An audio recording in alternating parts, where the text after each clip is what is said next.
Okay, we're away. So welcome. Good to see everybody. Welcome to the Get More Paying Clients for Your Coaching Business. My name is Dave Holland, as some of you know anyway. Results are always okay. This is France, offices in Luxembourg. And my colleague who's on my left over here on my screen at least is Gareth. So Gareth, just say quick hello so everybody knows who and where you are. Hi, I'm Gareth. I'm in sunny Shropshire in the UK. Yeah. Is it sunny there? It is sunny? It was for about 2.5 minutes this afternoon. Yeah, That's it. that's what we got. Spring is gone. Spring is gone. So this is the third in the series, or the third session that we're doing, and we're covering off today specifically sales and conversion. So we've got a lead, an inquiry, a prospect coming through. How do we convert them into being a paying client? And in my experience, this is the one area that most coaches, and not just most coaches, to be fair, most professionals, accountants, lawyers, coaches, medical practitioners, they really struggle in this area of converting a prospect into a sale for a variety of reasons. So I don't know, Gav, what's your experience? I know you're a sales conversion machine at the moment, but what's your experience of this in terms of converting? Yeah, well, especially with coaches. Coaches don't understand that this is part of the process, right? And they just look at it and say, "Hey, I've got this." First of all, they mistake a lead for a client, and they look at it and say, "Well, surely I've opened a coaching practice. I'm gonna, why do I need to convert anyone? They're just going to be knocking down my door, surely." And that's not quite the case. And I think the first thing is, it's I steer clear of the word sales. Yeah. And most coaches are not salesy people, are we? The majority of the time. But I think in my head, the way I switch it is I'm not selling, I'm professionally helping someone to make a buying decision. Yeah. Because by the time that they've got to jumping on a call with me, they're interested in something, and it's just a case of finding out what that is. Yeah.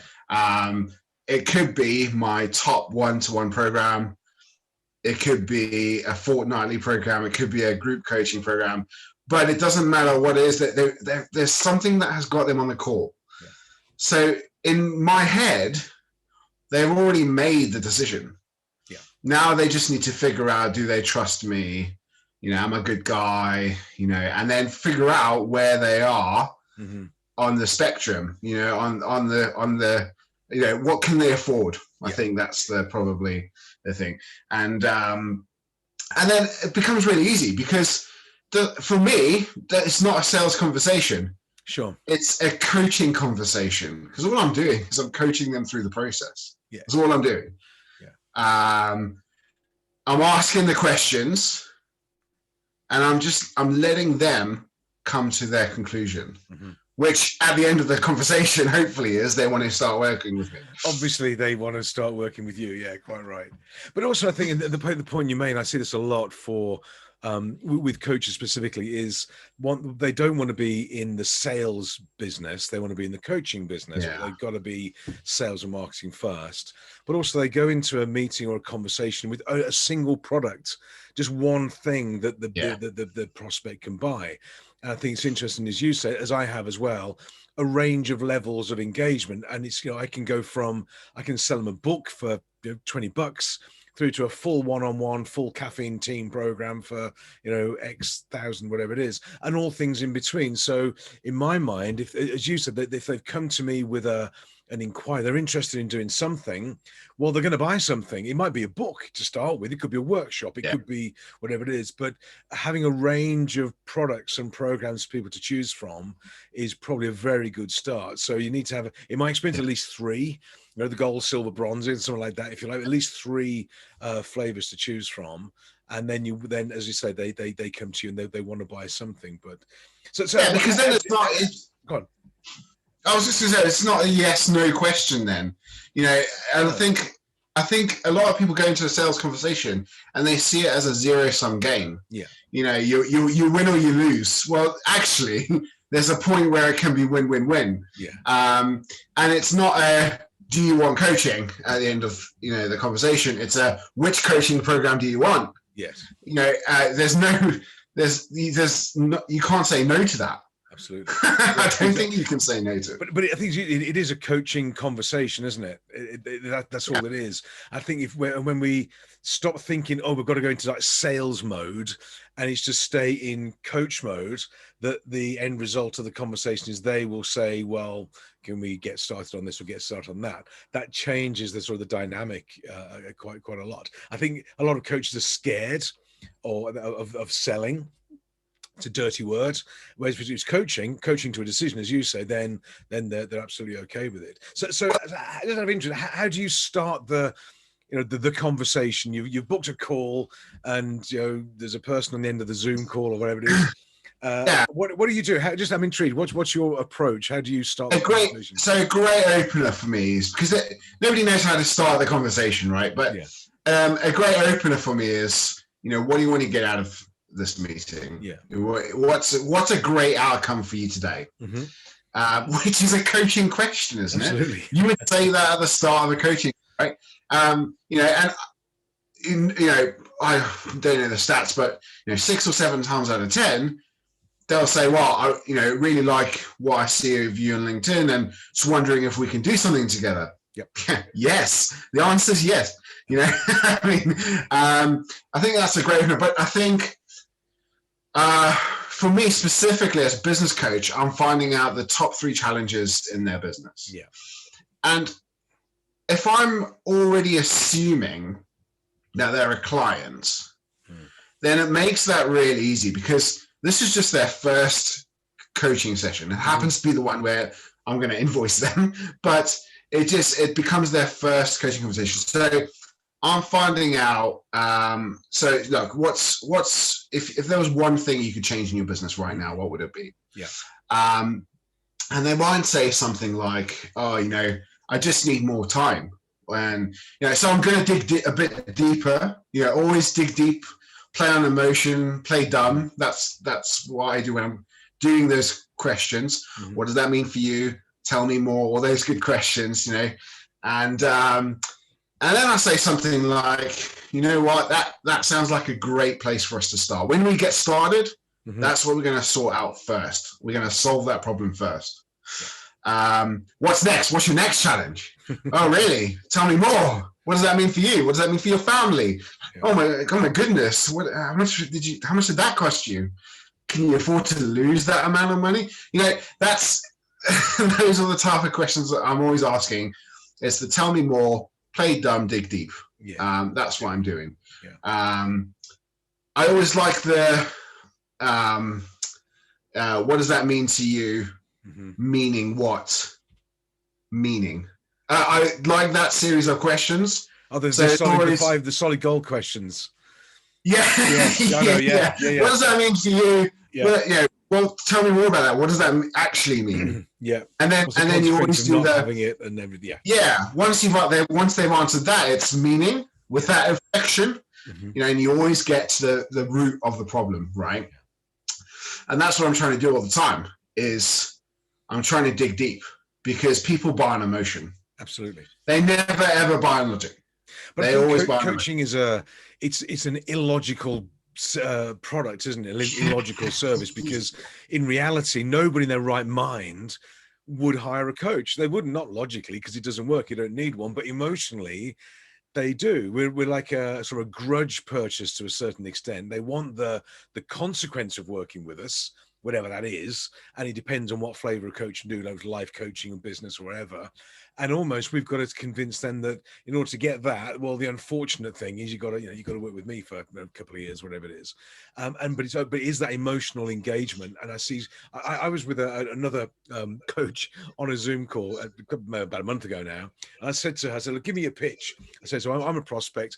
What do you do? How do you start off? He said, well, I start off by telling him my background, my experience, my knowledge, my qualifications. I have a little presentation slide, PowerPoint that I go through with all my CV on there, and I'm saying I'm bored while she's talking to me, and I'm sat there thinking, I'm going to fall asleep at this rate if you're not very careful. And I said, what is your conversion rate? Every 10 people you pitch this to, how many sign up?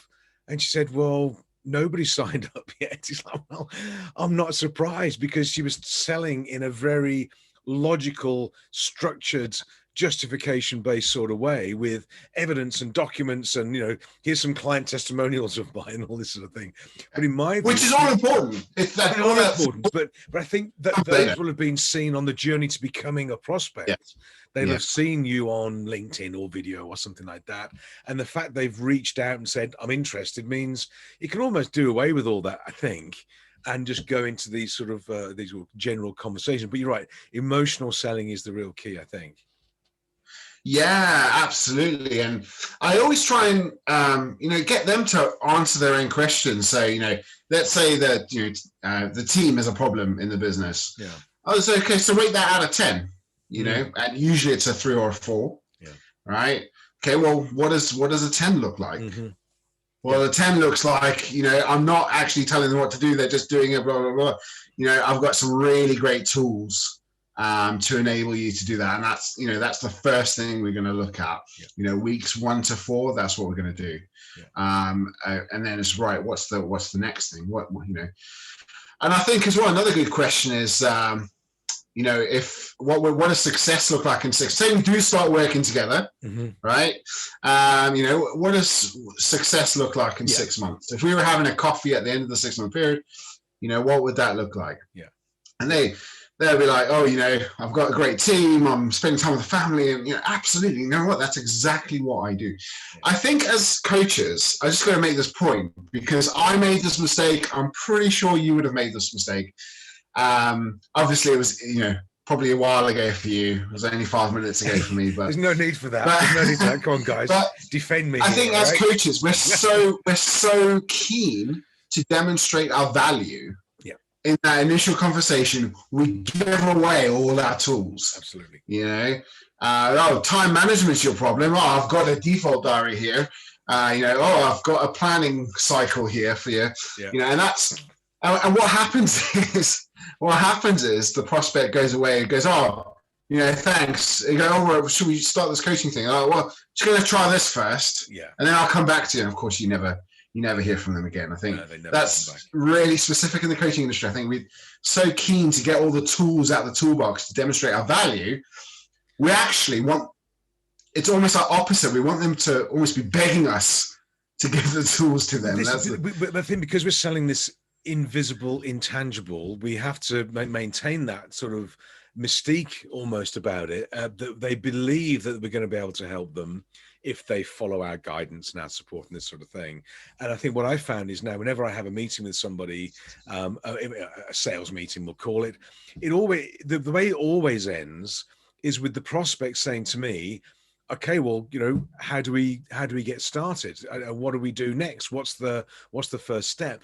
And that shows to me. And it wasn't always like that. My conversion rate 20 years ago was horrific. It was horrible. 1 in 20. I was doing 1 in 20 because we had a transport company. We were in the process of selling while we started this business. And I was going to these sales meetings. I sold loads of transport contracts to the same prospects, but no coaching, because I didn't know what I was doing. I had no sort of clue. It was all from back then. It was all about, as you were saying, here's a toolkit, here's a system, here's a structure, and it's crazy. Once I stopped doing that, in fact, what taught me a lesson was actually my first client in this business, and they were a recruiter, and they placed specialist chefs into hotels, restaurants, all this sort of thing. Great bunch of guys, and they said yes. They get in a meeting. It's like, wow, this is great. So came back 6 months later. I'm speaking to them. And I said, look, did you guys know that you were my first ever client in the business?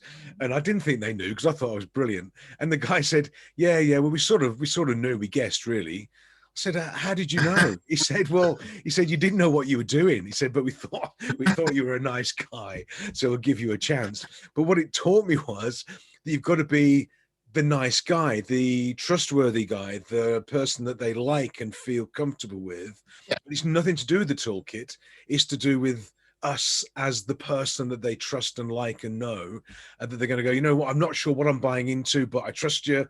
We'll go for it and see what happens. And that's almost that leap of faith that most clients make, at least in the early stages. We've got to back it up, of course, but I think it is that less is more in this sales process, I think. Yeah, and people buy people, absolutely. Yeah. You know, and going back to what you were saying about the coachee you had in the presentation and stuff like that. And it's all about, you know, how we've been established and the qualifications and stuff like that. I'm telling you, nobody cares. No, they don't. Nobody cares. Nobody cares. It's no. Nobody cares. I know you and I joke about sort of qualifications and things like that. Yeah. Nobody cares. Nobody cares. The only person who cares about my qualifications is my mom, and probably me. That's it, really. Nobody cares about it at all. But the other thing you just said is, you didn't know what you were doing, and I think that's the other mistake coaches make, is they don't take a professional sales approach to sales, if that makes sense. Yeah, exactly. In other words, coaches are very free-spirited type people and things like that, and they think, oh well, they'll just come to me, and which is all absolutely true, but you've got to take action as well. Yeah.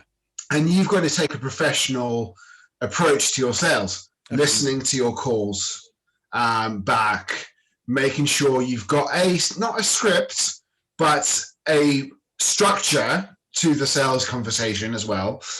And making sure that you're always constantly improving. You know, if you talk to most coaches and you say, well, how much sales training have you done in the last 2 years? Absolutely. Probably none. Probably none. Yeah. You know, and as a consequence, their conversion rate suffers because of it. And on the conversion rate, you know, that 1% better, that 1% much better asking questions, all makes a difference. You know, you're spending money to get leads. So when you get them into a meeting, the least you can do is treat it like a professional business. Absolutely. It is part of it. And again, for what we do, I think, so from a business coaching perspective, it is because we're going to have to guide them through doing it themselves at some point. And I know there's a number of clients that I've worked with when they said, one of the reasons that I wanted to work with you is because your sales process wasn't a sales process. It was just a conversation over a cup of coffee or a cup of tea or something like that.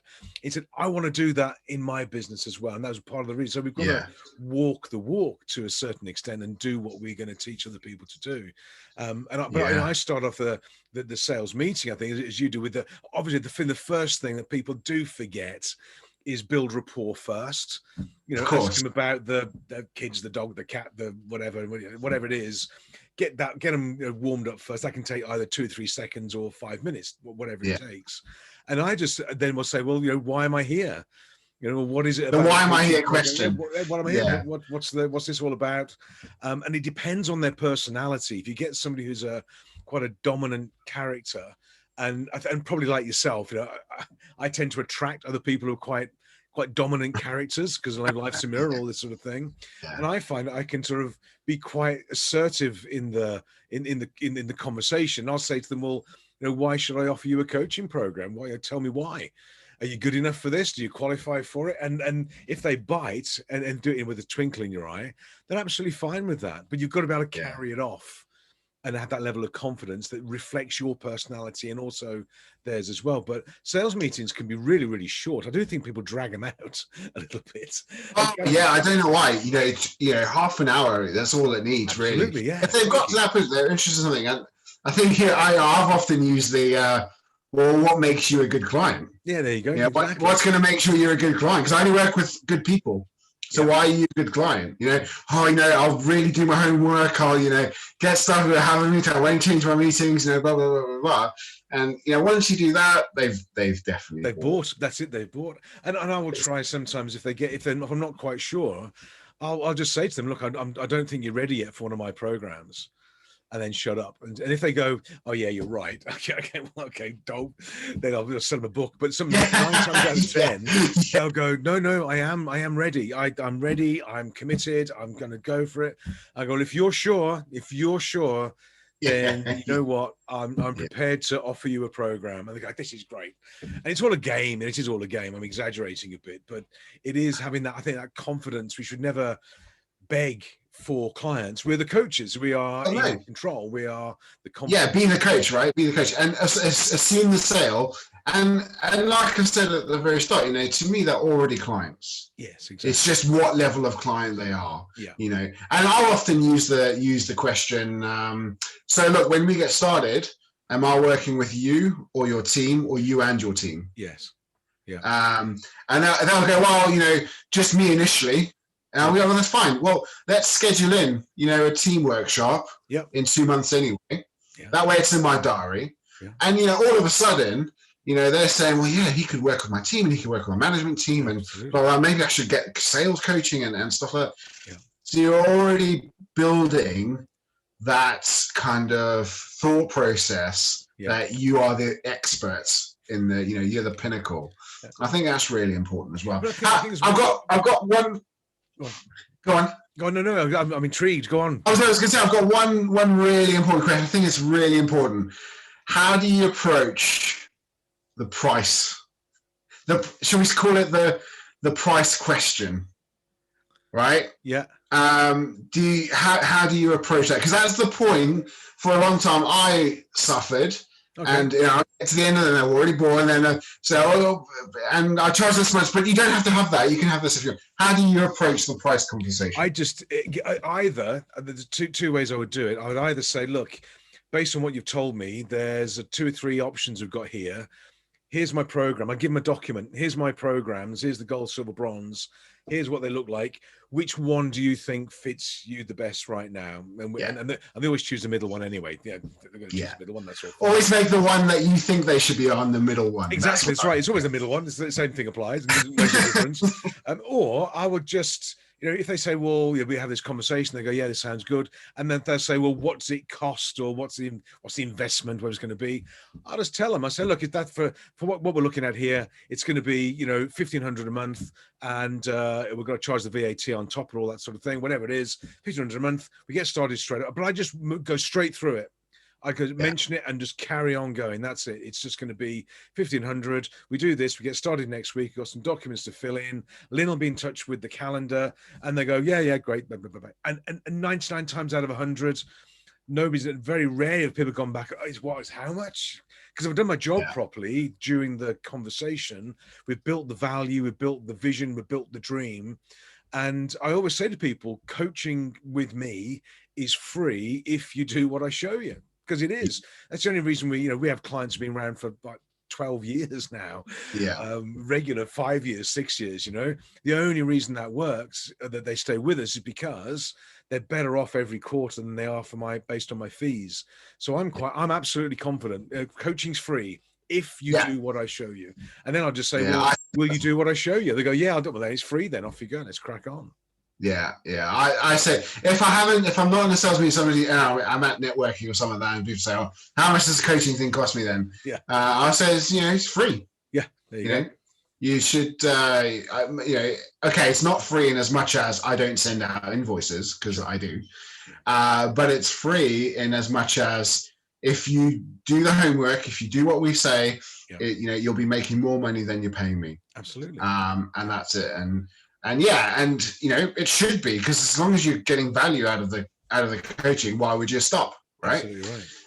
As long as you're getting value out of it, why would you stop? So, okay, interesting. So that's roughly half an hour. I want to touch on, before we open up to questions, that's okay.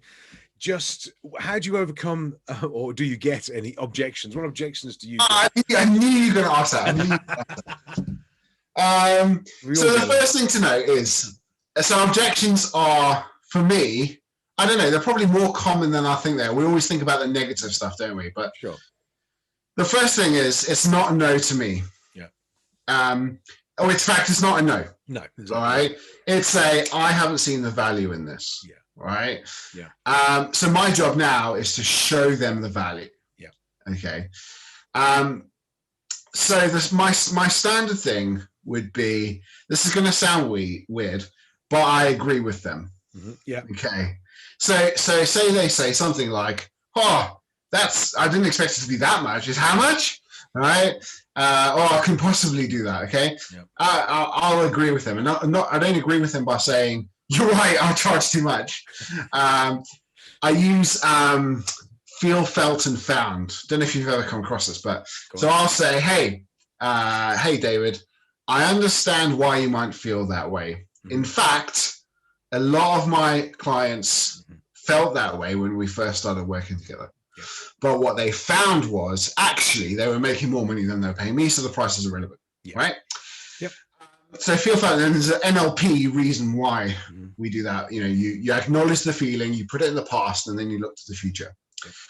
But I also want to isolate that. So before I do feel, felt, and found, I want to isolate it. Because I don't want to do feel, felt, and found and find out that that's not the right reason. Yeah. That's not the real reason. So I might say something like, well, David, other than price, is there any other reason why you would want to move forward today? Okay. Yep. And it, you know, it might say, hey, well, actually, I didn't have the time for this. Okay, well, we've got the real reason now. Yeah. It's not money at all, right? We've got the real reason. And I then overcome it by questioning. So let's take the time thing. So hey, you know, I just really haven't got the time for this. You know, we've got so many projects on. You know, I understand, David. You know, just out of interest, how much time do you think you'll be spending on this? Yeah. They go, well, I don't know. We haven't spoken about it. Yeah, well, I know. And the truth is, I don't know. If I'm honest. For some of my clients, it's 2 hours a week. For some, it's 5 hours a week. I just don't know. But if we can actually get it so that you are spending less time at work, more time with your family, blah, blah, blah, that's worth a conversation, right? You know? Yep. Who can say no to that? Yeah, exactly. I agree. You know, there's not a person in the world who would say, yeah, you're actually, no, I'm not interested in spending more time with my family. No, okay. I've had that a couple of times, actually, but anyway, separate question. So I have a very simple framework. So it's, you know, isolate, and then it's feel, felt, and found. So acknowledge so agree with them, feel, felt, and found, to overcome through questioning. Yeah. You know, if it's an affordability thing, I might say, well, it's not the right time, it's can't afford it right now. Brilliant. You know, just out of interest, when is going to be the right time? Yes. Because you know, it's never a good time to buy a house. Never a good time to buy a house. No, exactly. Right? Or get a mortgage. So when is just out of, you know, when do you think the right time will be? Yeah. Okay. Yeah, that's kind of how I approach it. You might have a different. I think the thing depends on the sort of personalities as well. And you can go through if they're, and I've done this a couple of times. You have to be careful with these sort of things. And I remember one guy, it was back in the day. I was actually in Birmingham with an engineering company. Had this sort of meeting, went through it all, and at the end of the meeting, he said, look, it sounds great. I love it. He said, I like you, like the system, like the method. Yes. But he said, I can't afford it. I can't afford it. And I said, of course you can't afford it. If you could afford me, you wouldn't need me, would you? He hadn't thought about it like that. That was it. We were away. That was it. It was great. So I think it's absolutely fine. Depends on your level of certainty and confidence and rapport you've built. But because it's not really an objection, as you say, if they haven't seen the value, or I think they're looking for you to have that level of confidence and certainty above what they've got, such that they can go, okay, I'm yours, I get it, and away we go. It's like going to the dentist. You don't want a dentist who hesitates, you know. So I think I've done this with all sorts of. I did with one guy. He said he couldn't afford it. This was in Luxembourg. He said, I can't really afford this. A training for his sales team. He said, I can't afford the training for the sales team. I said, I can see that because I can see what car you're driving. I said, how long? He said, do you want to drive a decent car next year? He went, well, yeah. I said, well, great. Well, let's get the teams ready, you know. And he went, yeah, no, you're fine. Because it's just a game, you know. It's just a game, not to be taken too serious, but not too seriously. But I think if you've got that level of confidence to do what you do with felt, feel, and that, great, absolutely. Or you can confront, but never accept the objection as a no, which I think is a point you made as well. There's always a way through and round. You can find a way through it. So yeah, I love objections. It's great. I love objections. Yeah, I don't get many now though. Now I know what I'm doing. I don't get many. That's the problem. Well, the thing is, and and the thing is, but you only overcome them by practicing. And I spend a lot of hours practicing with friends and family, and just doing the dishes. I'll be like, okay, give me an object, give me a price objection. I'll overcome it, but I'll ask questions. And it's taking that professional approach to it, of practicing.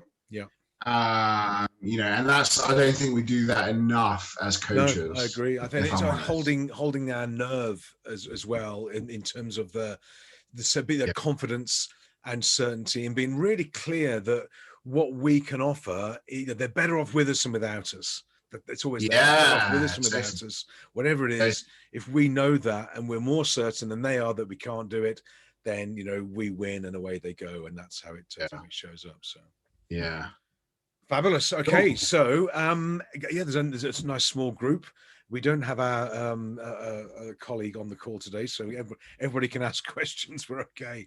But any questions for Gareth or me on anything to do with sales or conversion? So just unmute and jump in. Anybody who'd like to go first? I'm sure there are some questions, so just fire away. Can I ask a question? Of course you can. Yeah, I was really interested when you were talking about that you sell not by the qualities, but by the emotions. Yeah. And of course, in this case, during the first sales session, the task is to sell and create this positive emotion. Yeah. But has it happened to you before? Because I'm a new adept of this. Of coaching, that at the end of the session, the client felt so inspired, so energetic, that we felt the problem is solved. Everything is so clear now. The world is bright. Everything is fine. I don't need coaching anymore. Can it be a danger? And has it happened? Or it's just my imagination that it might be like this, that if you create this emotional connection and this uprise feeling, and we feel so nice and energetic, we think that now everything is solved. Great. Jump in. Well, I think I had a coach about 3 years ago, and I think I had a particularly bad sales conversation with somebody, and they ended up crying and all sorts, and I was relaying this to my coach, and he said, great, you've hit the emotion, right? So you want them to be that emotional about it, but I think what you learn is to not solutionize in a sales conversation, not solve their problems, get to the point, and I have to stop myself doing it as well, because I go, that's what you're worried about, just do this, that's the problem. That if that's your problem, you don't have any problems. It's really easy for us as coaches, because we want to help and we're helpful people and all that kind of stuff, to go, no, we can do X, Y, and Z, done, right? Next. But I think the way I start myself doing that is by saying, I totally see where you are. That's once I've hit emotion, I know they've hit Robert, and that's one of the first things we're going to tackle when we get started.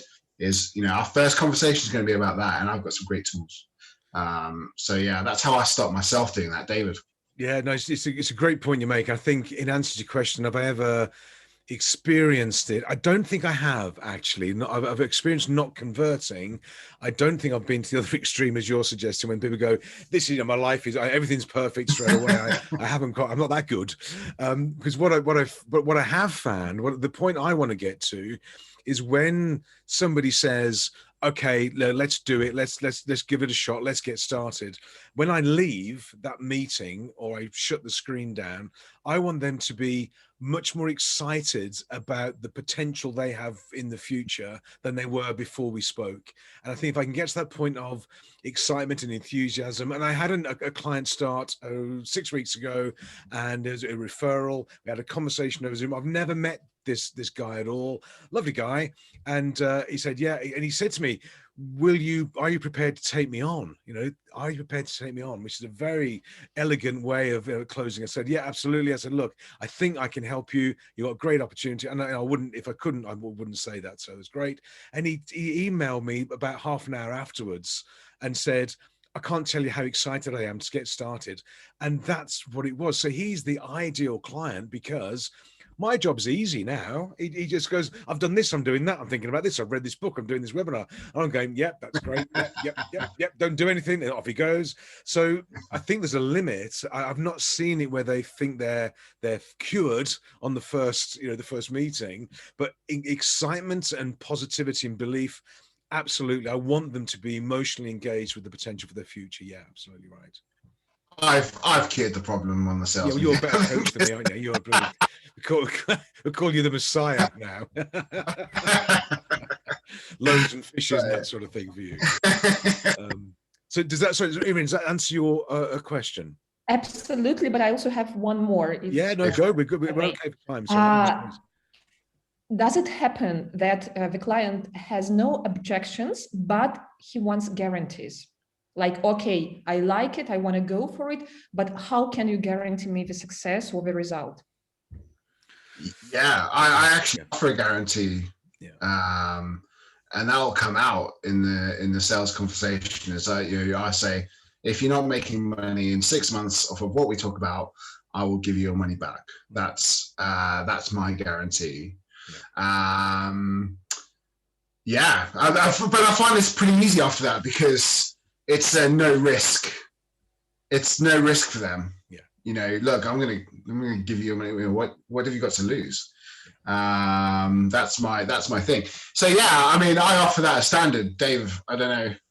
Similar. I think we do guarantee. I will say to people, look, the question I would ask them is, look, will you guarantee to do all the work, the reading? If you guarantee to do that, I'll keep my side of the bargain. I'll guarantee you results for you, and then that normally brings it to a level. So I'll guarantee me. If you guarantee you, then let's get on with it and let's crack on. Because what happens, I think the danger, just in my experience, the guarantees, they go, oh, this is great. They sit back and go, okay, off you go, do your magic stuff, and you're the coach where you go. That's very dangerous. I want to be on the journey with them. And because I know in my experience, if anybody in business or life or whatever it is, if they just do something different, anything different, they're going to get a different result, likely a better result. So the coaching is never difficult. It's just getting them to move. So if they'll guarantee to make the move, I'll guarantee the results for them. Absolutely. Yeah. My stock response to that is I'll say something like, well, look, there's no one say, look, what happens if this doesn't work? Yeah. And I go, well, yeah, it's a valid concern. Yeah. I say, but first of all, you'll be the first one. Say this doesn't work, you'll be the first client I've had this doesn't work for. Yeah. Okay. But I'll also say something like, look, just out of interest, why do you think this won't work? Yeah. Right. And they'll say something like, well, maybe I don't do the homework, or I don't do what we agree. And you go, well, yeah, so do it. Exactly. It's really simple. Yeah. Can I jump in with a question there? Because I'm a lot also in the life coaching section, and I think that's a very subjective feeling. So while, for example, for sales, you can say you have the KPI, the key performance indicators, you have numbers. But what do you do with a client that says like, hey, I expected something different. Obviously, it works on an objective level, but he just feels that it didn't work. So how would you go about that part? Well, I think it's having that vision. What does it look like in 6 months? Yeah. If we've won here, if we succeed here, what does that look like in 6 months? And that's your KPI. Yeah. Then, for example, and I've got a client who he's not interested in the money. At all. His is he wants to get home at 5 p.m. to put his son to bed.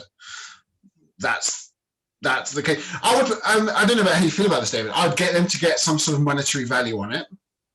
Yeah. Because take this client, he wants to get back at 5 p.m. to put his kid to bed. Great. What's that worth to you? Right? Because that's an emotional thing. You can't measure an emotional thing. Well, I would say, what is that value? What's the value to you? 50K, 100K, which one? I get them to hang their hat on a tangible. We all understand money. But we don't understand that feeling of putting something. I think the value is in the mind of the client, and as Gareth was saying, it can be a money value, a time value, an experience value, a whatever sort of value. And I think as a coach, I want to know what is it that I need to enable them to achieve such that they see value in what I'm doing. And I've had people where, as Gareth's saying, time is a great one for lots of people. Knowledge can be another one. Confidence can be another one. Money can be another one, of course, as well. It depends. But if we go into the coaching relationship and I don't know what they're shooting for, it's doomed to failure, because what I think they can do is not what they want to do. So I'm really clear on what are we aiming for, and I work in 90-day sprints. So what does this quarter look like? I mean, a 12-month goal, great, but what are we doing this quarter? So we've just gone through the last couple of weeks reviewing, 90-day results for Q1 of this year for people, for example. Now we're on to Q2 and what we're doing this and that, and I'm really clear on what does good look like, and 9 times out of 10, whatever they choose, we move towards that and away they go. So, but I think we need to know what it looks like. What is the value in their mind, not in our mind as the coach. And even if I think they can do more, bigger, brighter, better than they want to do, that's not my job. My job is to achieve their dream for them, not my dream imposed on them. And that's where the value lies, I think, as well. Does that answer the question? Yeah. But I think life coaches, from a business coach point of view, it's slightly easier, I think, for me, because I will tend to gravitate back to sales, GP, profit, cash, debtors, the standard numbers, pretty straightforward. It's very, very tangible. When it's life coaching, or it's a bit more ethereal, it's difficult to tie it down because we're dealing with more emotions or feelings or levels of confidence and certainty, this type of thing. But equally, I think we need to be as specific as we can. And I've had people that are we overlap, business and life coaching. I've had clients in the past where one of their key objectives was to drink less alcohol in a month, for example. And these guys would drink. The guy, it doesn't matter. Nobody's not in Luxembourg, and nobody knows him. It's all fine. But he was drinking a half a liter of vodka for breakfast in the morning. He was drinking at lunchtime. He was drinking in the evening, and he was still existing. He was still coping, and he was like nearly a liter and a half of spirits a day. He was drinking. It's like, crikey. And he drank vodka because it didn't smell on his breath, and he was dealing with it, coping with it. Now, and I said to him, my initial response when he told me this was, I'm not sure I'm the coach to help you. I think you need professional help down, from Alcoholics Anonymous, all this sort of thing. He said, no, been there, not going to do that again. He said, I'm going to try something new. And we got him down. And what we did, I didn't know what to do with this. He chose it. He started drinking milk instead. So we cured him alcohol, didn't drink any alcohol, and he gained about 25 kilos. So, but anyway, that was one of his key drivers for him, was to come, and we had to get external help and support and guidance for him. So there's always something, I think, in people's lives. It can be health and well-being and fitness or income or time, but I think we need to be reasonably tangible with it, such that we can say, well, this is where we are right now, before and after, that type of thing. Yeah. Okay. Yeah. Okay. Yes. Thanks. Yeah. While we talk about the pricing and all these kind of structures. Yeah. And you said you work with 90-day sprints. Yeah. So do you have also a specific number of sessions that you put with each package? Also, when you say like the little, the middle, the big one, because I mean, it's your time and you can't have one client 20 hours a week and another just 2 for the same price, I assume. Yeah. Yeah. No, what my learning is, and I say to all my clients, is I don't sell a number of coaching programs or coaching sessions or a package or a bundle or anything like that. I always say to them, look, we're going to work together on a monthly basis for as long as there is value in the relationship. When there's value, we're going to keep on going. That's it. So, because what I found was, and a lot of coaches do this, and I'm not sure where it actually comes from, they will sell a package of 8 coaching sessions over a 6-month period. It's like, crikey, which doesn't work. Or they sell a dozen, but then people are counting down towards the end of their program. And for my clients, I hope, is we just keep on going, providing every month and every quarter we're making progress. They just keep on rolling forwards. We're not counting down towards the end. They come to a natural end. Sometimes they may sell the business or whatever. There's a natural end it can come to. But for me, I would avoid selling a fixed number of coaching sessions. I don't get it. I don't have understood that. So I don't guarantee. What do you do? Is that the same thing for you? Yeah, exactly the same. And as long as they see value in the relationship, then may as well carry on. And I always say, the sessions with me, especially, one-to-one sessions, are 60 to 90 minutes. Yeah. Once a week or once a fortnight, and I'm available outside of that for emails and phone support and stuff like that. I always say I don't get back to you straight away because I've got other clients, but I get back to you by the end of the day, and that's pretty much how I run it. And everybody seems to, nobody's ever complained. No, I've never had anybody push back on that at all. The only difference I've found on that sort of basis is if we do an executive coaching program where the company, is buying the program for one of their senior executives. They normally like to, not because of the client, because of the buyer. They want to have an end to it. So I will say, well, look, we're going to go for 6 months. And then review at the end of 6 months. But I did that with one, and 5 years ago, he's still with me now, so it just keeps on going anyway. So sometimes there's a package approach that maybe a corporate would want. They like to have a limit to these things, but for private individuals, business owners, and this sort of thing, leave it nice and open. Just let the relationship develop as you go along, I think. Yeah. I've never understood the 10 session thing or the 20 session. Why would you end it? I don't get it. Yeah. What happens at the end as well? That's right. Yeah. I've never understood it. I always tell clients that they're with us for life. That's it. This is it. There's no escape. They're in. And sometimes, because we have clients who we've worked with for a number of years, and they sell the business or they retire or whatever they do, and it's a cat. I wonder what that was then on my screen. Sorry, Michelle, it's a cat. But we're still in touch. I think over the years, we've been doing this for 18-19 years, and we've had lots of great people on the journey with us, and they stay with us even if they've moved on and developed. I think I'm right in saying that I could pick up the phone to anybody that we've worked with and still say, hi, how you doing? And have a coffee and a chat and go for a beer. And, the relationship is still there. So they are with us for life, they don't escape. They're not on a full-time program, but that's the way I treat it. They're in the gang for a long period. Like it. Okay. Like Great question. So, great. Any more questions? Any more questions? Yeah, please keep them coming. This is great. Irina, just while I think Marie's got a question, just before that, did you not follow through that guy over in the UK we were speaking about? No. Good. That's okay. Good. That's fine. We won't mention any more in case he ever watches this video, but that's a good thing. Good choice. That's right. Anyway, so Marie, any questions? Yeah. Well, I initially wanted to ask the same question to Michelle, because I am assisting a business coach at the moment, and I can see how much it's about target numbers, KPI and stuff, and I'm like, how am I going to sell that to life coaching? Is completely different. In the same idea, maybe it's me, I'm biased to something.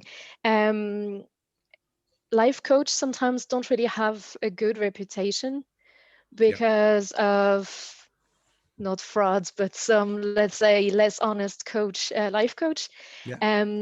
When it comes as an objection, let's say you did a sales pitch to somebody or sales call or whatever, and they come like, but I have heard so many things about life coach. I'm not sure if I should trust you or something like that. What do you answer? My answer to myself would be I haven't done my job properly, because if they come to an end of a conversation with me and they're still thinking they don't know and trust me, I haven't done my job properly. Either the front end marketing, visibility, wherever it is where they came to maybe a workshop or an event or LinkedIn or whatever it was, and if they go through all that and we have a conversation and then they turn around and say, I'm not sure I can trust you, I've got it wrong, not them, I think. And it's for me to build that level of trust. So if you're finding you're getting that, so if I'm finding getting that, I would reflect, what have I done to attract that objection? It's more about me as the coach rather than the prospect. I don't get those objections now at all. I don't think I've ever had them in the past. If you're getting them though, if you're finally getting the trust objection, what it means is likely that there's a level of confidence and certainty is not there, because they're looking for leadership. They want to know that you're going to guide them through things, and you've got to be certain and confident and assertive with them. And they go, okay, I've no idea what I'm going to get, but I trust you, and you know what, let's go for it.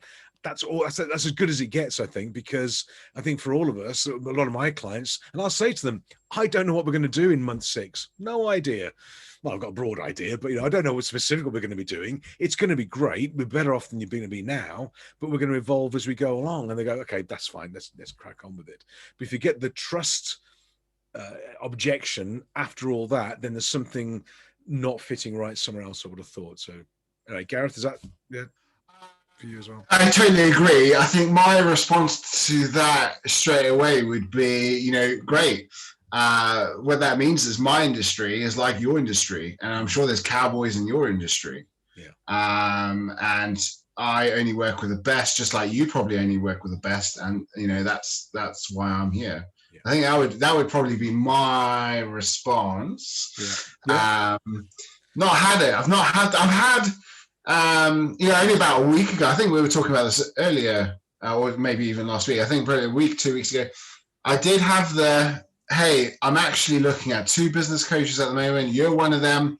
The other one is, this person, and, he comes out a bit cheaper than you. Yeah. So, I'm a bit, and my response to that was, and I don't know where it came from because I've never had that before. It just kind of came out, was, oh, that's interesting. Funny enough, I've never heard of them actually. And I hadn't. And I said, why do you think they're cheaper?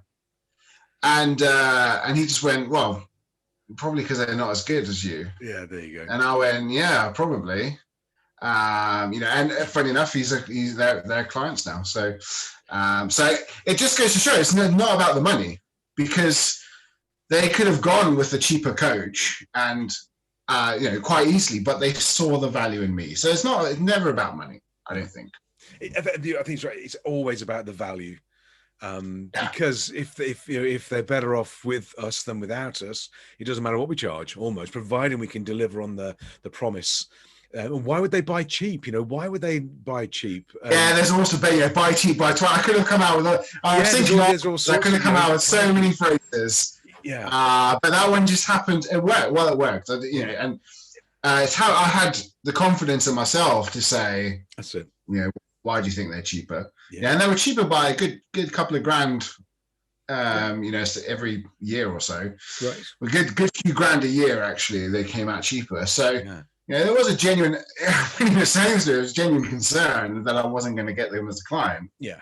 And it turned out to be the right question to ask. So, absolutely, yeah. But we're in a very crowded market. If you look at coaching, they're everywhere, and I think there's the top 20%, I'm going to say 20%, I can't make top 20% of coaches who've got high level of ability, integrity, values, background. They can do a great job. Though the top 20%, that's where you guys need to be and position yourselves. Below that 20%, a lot of people who, being blunt, shouldn't be coaches. They're not ready. They're not trained. They don't know what they're doing. They treat coaching as a self-healing program for their own lives, not to go and work with anybody else. So there is a lot of dissatisfaction out there around coaching. However, it equals a great opportunity, because I think we can demonstrate not just our ability, but our integrity, our personality, our track record, our background. And we go, you know what? People go, these guys are good. I've looked at all the junk out there. These guys are good. Like, know, and trust, away they go. And there's plenty of business out there to be had.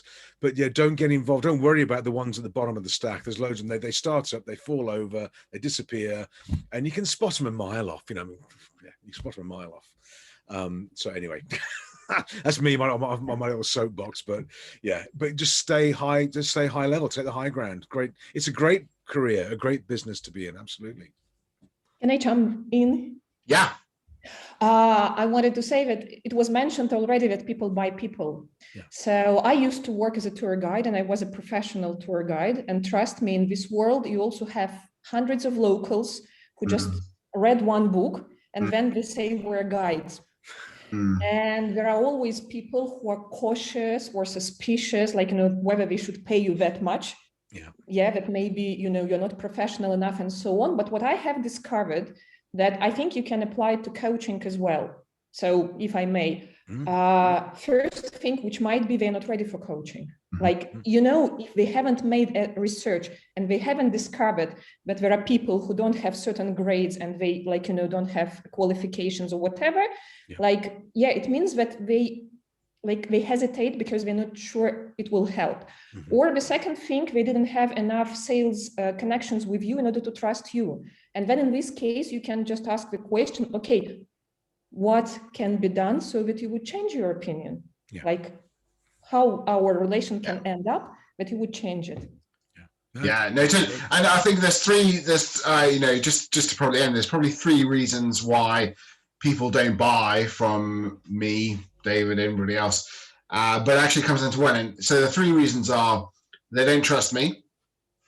I can deal with that. I can cope with that as a person. That somebody doesn't trust me, that's absolutely fine. They don't trust the system that I use, and again, that's absolutely fine. If they don't trust the system, I know it works because I'm working with it right now. I've grown hundreds of business using it, so I know the system works. But if they don't trust it, fine. But actually what it comes down to is that they don't trust themselves. And that's hugely what it is. When I think back to all the prospects that I've lost during the sales process, I think the vast majority it comes down to they don't trust themselves. And someone said to me the other week, don't want to use my coach, you'll make me do stuff. Yeah, funny enough. It's strange that, isn't it? Yeah, it's strange that.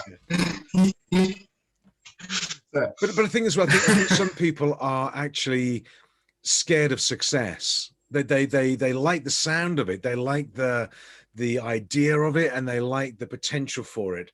But they want to keep it as that. They like the dream. They like to keep. And what happens, I've found, is for some people, when they start to become more successful, the dream evaporates and they don't like it and they snap back to where they were before.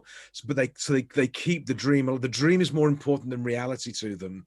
And this comes down to this level of, as Gareth was saying, is trust and ability to change and grow. Because as we move, what I found, every 6 months, the goals build and grow and develop.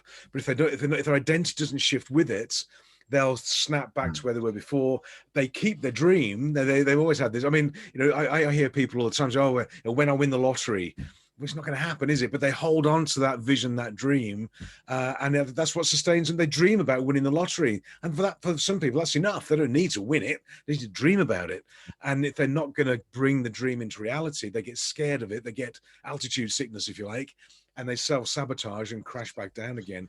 And you have to really watch out. But that's why a lot of lottery winners are actually broke several years later, because they don't keep up.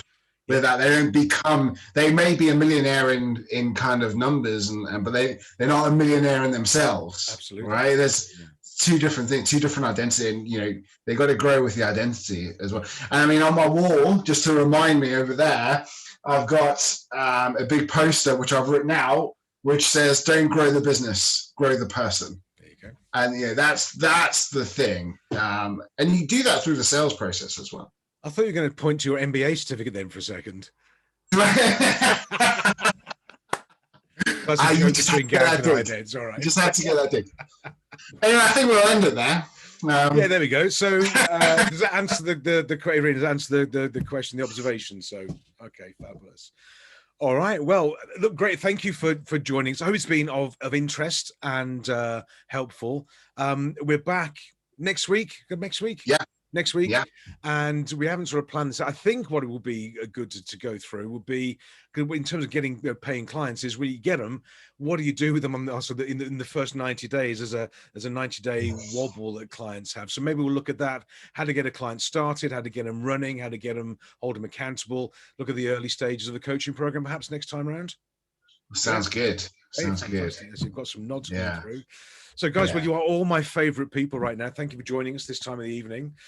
So, Irina, where are you sat? I mean, I'm not in your house, but are you in Luxembourg or are you over in? I'm not far from Amsterdam. Amsterdam. Okay, fantastic. We've got a really international group here. And Michelle, are you in Koblenz again, Michelle?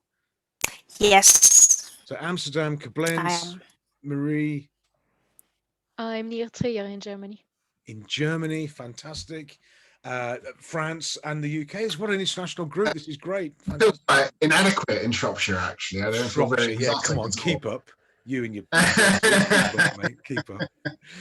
Anyway, guys, look, great to see you all. Hope that was valuable, of interest. We'll see you next week. We'll get the invitations out. Watch my thread, watch Gareth's thread as well. And we'll see you next week. But for now, have a great week. See you real soon. Thank you. Right, You too. take care, guys. You too. Very interesting. Bye.